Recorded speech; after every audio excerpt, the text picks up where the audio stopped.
Welcome to little sister vlogs.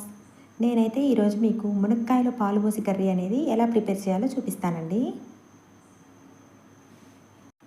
నేనైతే ఈ మునక్కాయ పాలు పోసి కర్రీ ప్రిపేర్ చేయడానికి 2 పెద్ద సైజు మునక్కాయలను తీసుకున్నానండి. వాటిని ఈ విధంగా కట్ చేసి తీసుకోవాలి. వీటికి చాలామంది పైన తపకని పలసంగా అలా లాగేస్తారండి, కానీ అలా లాగొద్దు. మునక్కాయ పాలు పోసి కర్రీలో ఇలా డైరెక్ట్గా వేసుకుంటే మునగదబ్బ తినేదానికి చాలా బాగుంటుందండి. ఈ కర్రీ కోసం ఒక 5 పెద్ద సైజు ఆనియన్స్ని ఈ విధంగా సన్నగా కట్ చేసి తీసుకున్నానండి. వీటిని ఎంత సన్నగా వీలైతే అంత సన్నగా కట్ చేసుకోవాలి. అలానే ఈ కర్రీకి ఆనియన్స్ కూడా కొద్దిగా ఎక్కువే పడతాయండి. అలానే ఒక 250 ml పాలు. ఈ పాలని మనం పచ్చివైనా పోసుకోవచ్చు, లేకపోతే కాచి చల్లార్చిన పాలైనా పోసుకోవచ్చండి. ముందుగా స్టవ్ పై ప్యాన్ పెట్టుకొని ప్యాన్ హీట్ ఎక్కిన తర్వాత ఒక 4 స్పూన్స్ ఆయిల్ వేసుకోవాలండి.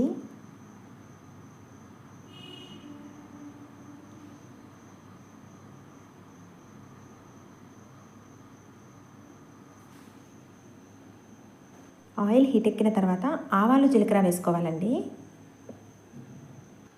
ఆవాలు చిటపటలాడిన తర్వాత సన్నగా కట్ చేసి పక్కన పెట్టుకున్న ఆనియన్స్ వేసుకోవాలండి.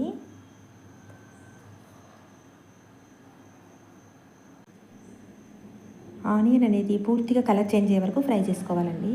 ఈ కర్రీకి మెయిన్ ఆనియన్ అనేది వేగడం ఇంపార్టెంట్ అండి.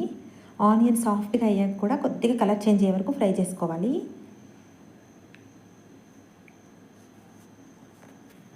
ఆనియన్ అనేది ఇలా సాఫ్ట్గా అయిన తర్వాత దీనిలో కరివేపాకు వేసుకోవాలండి. ఇప్పుడు ఆనియన్ అనేది పూర్తిగా కలర్ చేంజ్ అయ్యే వరకు ఇలానే ఫ్రై చేసుకోవాలి.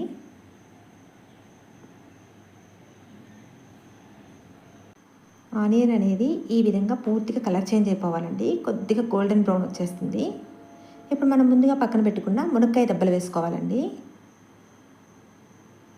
వీటిని కూడా ఒక 2 నిమిషాలు అలా ఆయిల్లో ఫ్రై చేసుకోవాలి.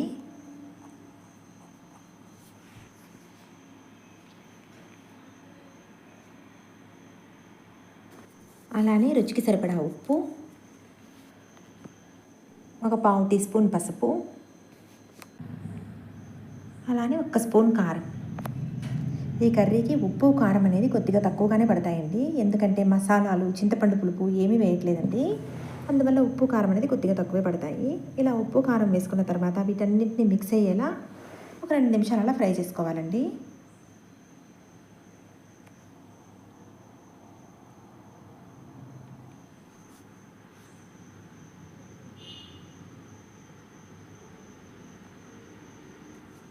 కొంచెంసేపు మునక్కాయపై మూత పెట్టి ఆయిల్లో మగ్గించాలండి.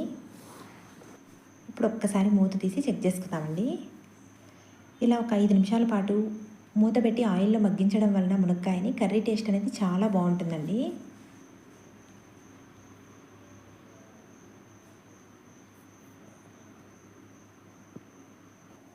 ఇప్పుడు దీనిలో 1 గ్లాస్ వాటర్ పోసుకోవాలండి.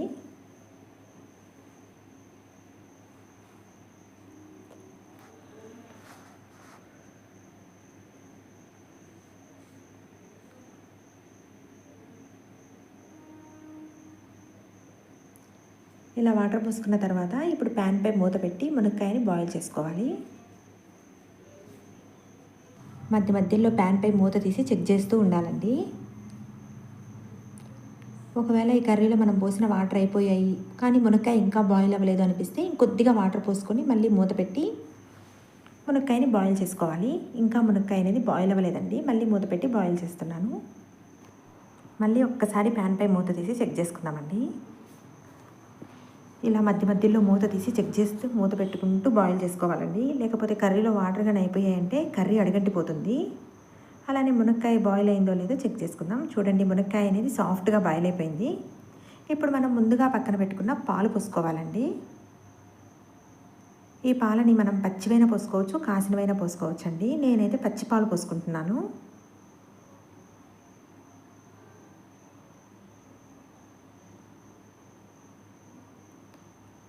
ఇప్పుడు ఒక్కసారి కర్రీలో ఉప్పు సరిపోయిందో లేదో చూసుకోవాలండి. ఉప్పు కారం,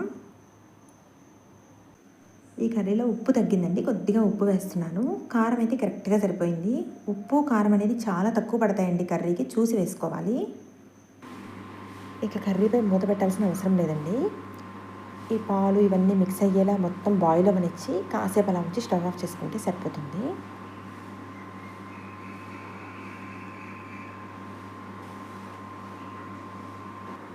చూడండి కర్రీ అయితే బాగా బాయిల్ అయిపోయింది. కర్రీ అయితే రెడీ అయిపోయింది. దీనిలో చివరిగా కొద్దిగా కొత్తిమీర వేసుకొని స్టవ్ ఆఫ్ చేసుకుంటే సరిపోతుందండి.